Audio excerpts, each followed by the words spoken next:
नमस्कार, आप देख रहे हैं प्योर पॉलिटिक्स, साथ में आपके शिखा ठाकुर। इस वक्त की बड़ी खबर, एसआईआर की समय सीमा बढ़ा दी गई है। 6 राज्यों में एसआईआर की जो लिमिट थी वो उससे बढ़ाई गई है। 1 हफ्ते का समय और दिया गया है, यानी 1 हफ्ते तक समय सीमा को बढ़ा दिया गया है। उत्तर प्रदेश में 31 दिसंबर तक समय सीमा बढ़ा दी गई है। एसआईआर की समय सीमा 1 हफ्ते के लिए और ज़्यादा एक्सटेंड की गई है। उत्तर प्रदेश सहित 6 राज्यों में समय सीमा बढ़ाई गई। यूपी, गुजरात, मध्य प्रदेश में समय सीमा बढ़ा दी गई है। यूपी में 31 दिसंबर तक समय सीमा बढ़ाई गई है।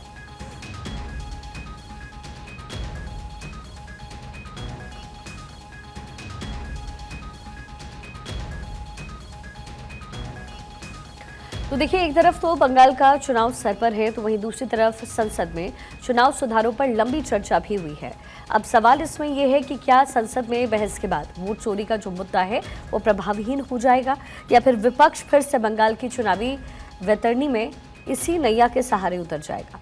एक तरफ विपक्ष चुनाव सुधारों पर चर्चा में एसआईआर को लेकर आक्रामक नजर आया, तो वहीं दूसरी ओर सरकार ने भी बिंदुवार समझाने की कोशिश की। ऐसे में संसद में हुई चर्चा में कौन रहा 21 और एसआईआर किसके लिए साबित होगा गेम चेंजर। एसआईआर को लेकर के वार पलटवार के दौर को भी सुनवाते हैं।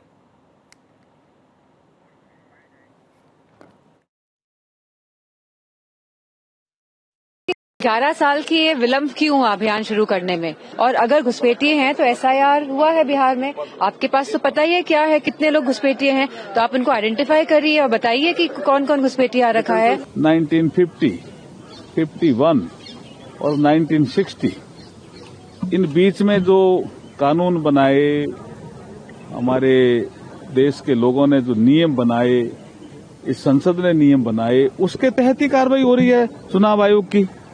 जिसको वो कटघरे में खड़े करने की कोशिश कर रहे थे प्रतिपक्ष के नेता, तो उसका जवाब हमारे गृह मंत्री जी ने दिया। जवाब सुना ही नहीं उन्होंने, और ठीक ही कहा कि जो इस देश का नागरिक नहीं, वो इस देश का मतदाता सूची में सम्मिलित कैसे हो सकता है। किस बात पर बाहर निकले? जो बात भारतीय जनता पार्टी बोल रही थी, जो गृह मंत्री जी ने कहा कि अवैध घुसपैठ को बसाने के लिए, बांग्लादेशी वोटर के सहारे चुनाव जीतने के लिए और जनसंख्या में परिवर्तन करके नया पाकिस्तान बनाने की जो साजिश यूपीए कर रहा है राहुल गांधी जी के नेतृत्व में, उसी के लिए ये एसआईआर पर डिस्कशन मांग रहा था। जैसे ही कल बाहर निकले, किस मुद्दे पर? अवैध घुसपैठ का मुद्दा जैसे ही गृह मंत्री जी ने बोलना शुरू किया, उस पे भाग गए। तो जो माननीय गृह मंत्री जी कह रहे थे, उस पर तो मोहर मार दिया ना राहुल गांधी ने। तो देखिए, एसआईआर को लेकर के लगातार डिस्कशंस हो रहे हैं, और इसी बीच जानकारी है कि एसआईआर की प्रक्रिया को 1 हफ्ते और ज़्यादा एक्सटेंड किया गया है। लेकिन सबसे बड़ी बात यह है कि बंगाल चुनाव को देखते हुए और बंगाल चुनाव के मद्देनज़र जो विपक्ष है वो इस समय सरकार को घेरता हुआ नजर आ रहा है। 1 हफ्ते और एसआईआर की प्रक्रिया एक्सटेंडेड रहेगी, यानी 6 राज्यों के लिए ये फैसला लिया गया है। एसआईआर की पूरी प्रक्रिया में कई ऐसे नाम हैं जो अब उस जगह पर उपलब्ध नहीं हैं, या वोट देने की क्षमता नहीं रखते, या फिर जीवित नहीं हैं। उनके नाम को कैंसिल किया जा रहा है। पूरी तरीके से इसे वेरिफिकेशन के जरिए किया जा रहा है। लेकिन विपक्ष की तरफ से सवाल बार बार उठाया जा रहा है, कहा जा रहा है कि ये ज़बरदस्ती लोगों के नाम काटने की जो कोशिश है वो इलेक्शन कमीशन कर रहा है। कई तरीके के गंभीर आरोप विपक्ष द्वारा लगाए गए हैं। तो एसआईआर पर लगातार वार पलटवार जारी है, और जो कि पश्चिम बंगाल में चुनाव होने हैं, तो जाहिर है इस समय विपक्ष ये दावा कर रहा है, ये बार बार कह रहा है कि इससे फायदा बीजेपी उठा सकती है, इसलिए एसआईआर की प्रक्रिया हो रही है। लेकिन एसआईआर की प्रक्रिया कोई नई नहीं है, बहुत पहले से ही, और बल्कि आज़ादी के कुछ सालों बाद एसआईआर की पहली प्रक्रिया हुई थी, जब अकाउंटेबिलिटी चेक की गई थी। लेकिन अब यानी 2025-26 में जब एसआईआर की प्रक्रिया हो रही है, तो इसको लेकर के विपक्ष की तरफ से कई सवाल उठाए जा रहे हैं। यानी एक तरीके से कह सकते हैं कि सूचीबद्ध तरीके से लोगों का नाम उसमें जोड़ना या फिर हटाना, ये एसआईआर की प्रक्रिया होती है जिसे इलेक्शन कमीशन करता है। लेकिन विपक्षी पार्टी बीजेपी पर हमलावर है, इलेक्शन कमीशन को भी कटघरे में खड़ा कर रही है। कहा जा रहा है ये जानबूझकर हो रहा है। बिहार से इस मुद्दे की शुरुआत हुई थी। बिहार में चुनाव हुए और बीजेपी को भारी बहुमत भी मिला है वहां पे, न केवल बीजेपी को बल्कि पूरे एनडीए को। और अब विपक्ष इसमें कह रही है कि एसआईआर की वजह से ऐसा हुआ। विपक्ष बार बार ये आरोप लगा रही है कि एसआईआर में जो जायज नाम है वो भी कटवा कर हटाए गए, जिसका नुकसान विपक्षी पार्टियों को हुआ है, ऐसा दावा विपक्ष की तरफ से है।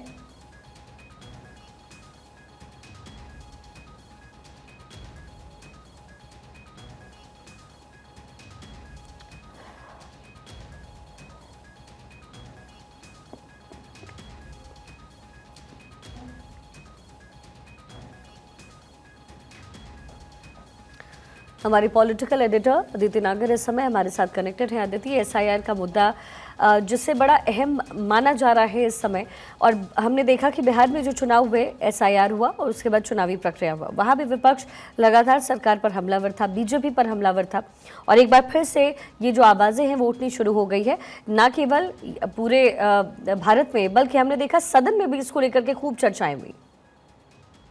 बिल्कुल शिखा, देखिए सदन में इसको लेकर चर्चाएं हुई, और जब तक कि मैं उम्मीद कर पा रही हूँ कि आप मेरी आवाज सुन पा रही होंगी, और देखिए सदन में इसको लेकर खूब चर्चाएं हुई।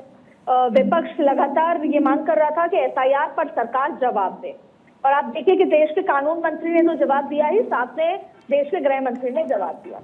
अब आप जब शुरुआत कर रही थी इस शो का, तो आपने एक सवाल पूछा था कि क्या ये मुद्दा गौण हो जाएगा, तो मैं आपको थोड़ा पीछे लेके चलती हूँ। विपक्ष इस मुद्दे को उठा रहा है, बार बार उठाता है। तो राहुल गांधी जी ने जब बिहार में इस मुद्दे को उठाया था चुनाव शुरू होने के कुछ 4-6 महीने पहले, तो शिखा मेरा सवाल आप ही से है, आप देखिए कि राहुल गांधी ने जोर शोर से इस मुद्दे को उठाया जी, और सोशल मीडिया पे आजकल कैंपेन खूब चलता है, ये लगा भी कि कहीं ना कहीं वोट चोरी हो रही है, कहीं ना कहीं कुछ गड़बड़ है एसआईआर को लेकर। लेकिन जब रैलीज होती हैं और प्रधानमंत्री नरेंद्र मोदी ये सवाल करते हैं कि क्या आपका वोट कटा, या गृह मंत्री अमित शाह सवाल करते हैं कि क्या आपका वोट कटा, या कोई शिकायत आई, तो वो नहीं आई होती। और स्पेसिफिकली देखिए तरीका है कि राहुल गांधी ने संसद में 3 बड़े सवाल किए। पहला ये सवाल किया कि क्यों इम्यूनिटी है इलेक्शन कमिश्नर को, आयुक्तों को। दूसरा उन्होंने कहा कि क्यों 45 दिन के अंदर सीसीटीवी फुटेज खत्म चला जाता है जो स्ट्रॉन्ग रूम का। और तीसरा उन्होंने सवाल किया कि क्यों जो चीफ जस्टिस ऑफ इंडिया को, सीजेआई को, इस पूरी प्रक्रिया से बाहर कर दिया गया जब आप इलेक्शन कमिश्नर को चुनते हैं। इसका बिंदुवार तरीके से गृह मंत्री अमित शाह ने जवाब दिया। ये भी कहा कि किस तरीके से बिंदुवार तरीके से उसका जवाब भी दिया गया, और ये भी कहा कि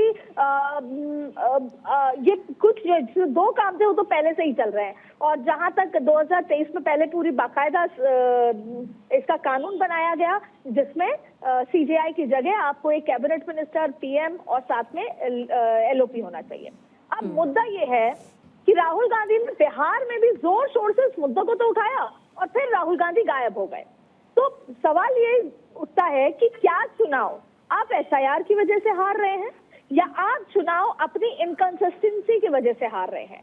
अब देखिए राहुल गांधी लिटरेट व्यक्ति हैं, समझते हैं, हाइड्रोजन बॉम्ब की बात करते हैं, तो जाहिर तौर पर उनको ये तो पता है कि वो चुनाव क्यों हार रहे हैं। लेकिन जब जनता के बीच में आप जाते हो तो आपको एक मुद्दा चाहिए, आपको एक बात चाहिए कि सरकार ये गलत कर रही है इसलिए हम चुनाव आ रहे हैं। वो ये नहीं कह सकते कि कहीं ना कहीं हमारी संगठनात्मक शक्तियों में प्रॉब्लम है, कहीं ना कहीं हमारे ग्रास रूट पे प्रॉब्लम है, क्योंकि आप भी शिखा बिहार गई थी, मैं भी बिहार गई थी। आपने देखा होगा कि जिस दिन वोटिंग हो रही थी उस दिन भी कोई बूथ लेवल का कार्यकर्ता नहीं था कांग्रेस का, और जब उससे पहले तैयारी चल रही थी तब भी राहुल गांधी, मल्लिकार्जुन खड़गे जब आते थे तभी कार्यकर्ता और नेता आसपास घूमते थे, अदरवाइज कोई भी नहीं होता था।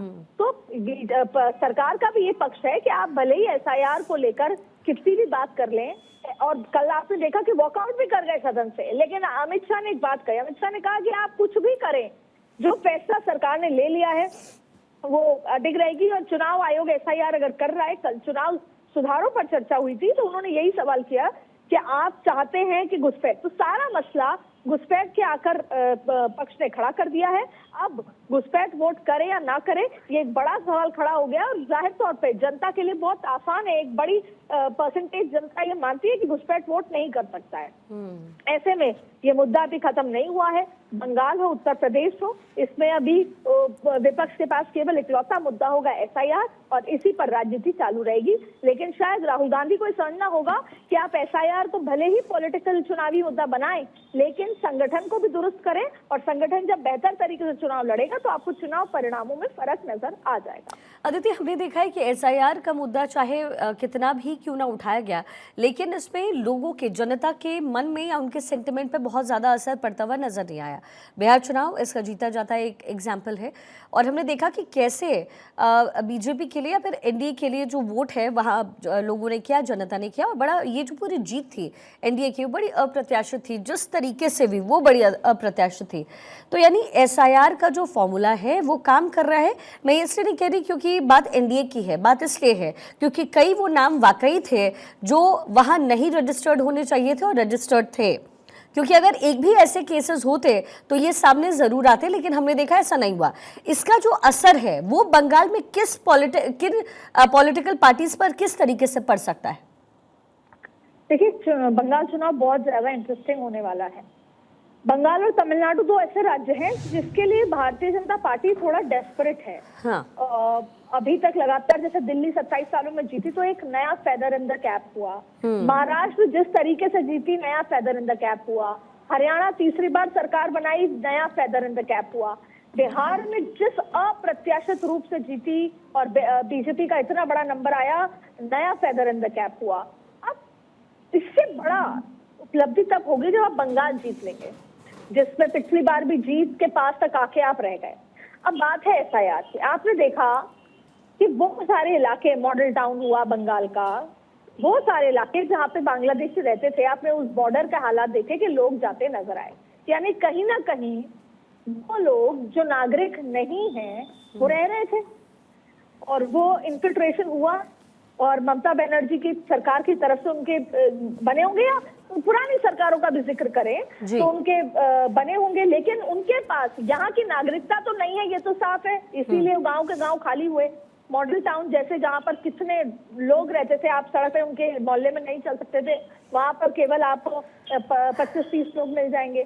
तो कहीं ना कहीं इसका इम्पैक्ट तो है। तो क्योंकि आपने इम्पैक्ट पूछा, तो जाहिर तौर पे एक वो वोट बैंक जो अभी तक वोट करता था किसी भी तरह के वोटर आईडी के लिहाज से, और वो ममता बनर्जी को सपोर्ट करते थे, कहीं ना कहीं बिहार में जो वोट कटे होंगे, या उसमें कई सारे हैं कि वो मृत्यु घोषित हुए या वो शिफ्ट हो गए, ट्रांसफर हो गए, तो वो भी कहीं ना कहीं, या फिर वो लोग जो घुसपैठ थे वो कहीं ना कहीं तेजस्वी को सपोर्ट करते होंगे। तो प्रॉब्लम इस बात की है कि विपक्ष को लग रहा है कि उनका वोट बैंक खत्म हो रहा है, या कट रहा है, या स्क्वीज हो रहा है, या उनको बाहर भेज दिया जा रहा है, और इसी की लड़ाई है। अमित शाह यही कह रहे हैं कि घुसपैठ वोट नहीं कर सकता है, लेकिन ऐसा भी नहीं है कि जो इस देश के, अगर क्योंकि सीधा सीधा ये बात है कि मुसलमानों के वोट काटे जा रहे हैं, तो कोई ना कोई, जैसा आपने कहा कि कोई अभी तक ऐसा मुद्दा सामने नहीं आया। सोशल मीडिया के इस जमाने में लोग सामने आ जाते हैं कि मेरा वोट कट गया, मैं वोट नहीं कर पाई, मैं वोट नहीं कर पाया, ऐसा नहीं हुआ। इसलिए सरकार ने ये कहा कि जो चुनाव सुधार के जो भी तरीके हैं वो सरकार अपनाएगी, चुनाव आयोग अपनाएगा, और चुनाव आयोग ने तय कर लिया कि एसआईआर होकर रहेगा। और आज जब राहत मिलती है, 6 राज्यों में समय सीमा बढ़ा दी जाती है, जबकि विपक्ष ने बीएलओ की आत्महत्या से लेकर समाजवादी पार्टी ने तमाम ऐसे मुद्दे उठाए, और ये लड़ाई खत्म नहीं होगी। ये लड़ाई बंगाल के चुनाव, उत्तर प्रदेश के चुनाव तक आपको एसआईआर का मुद्दा सुनाई देता रहेगा। तो देखिए, मुद्दे बहुत सारे हैं जिसमें एसआईआर का जो मुद्दा है वो इस समय जोर शोर से उठाया जा रहा है, ना केवल पूरे भारत में विपक्षी पार्टी द्वारा बल्कि सदन के अंदर भी। लेकिन 1 हफ्ते और इसे एक्सटेंड किया गया है 6 राज्यों में। ये बड़ी जानकारी है। अदिति, बहुत शुक्रिया इस पूरे विश्लेषण के लिए।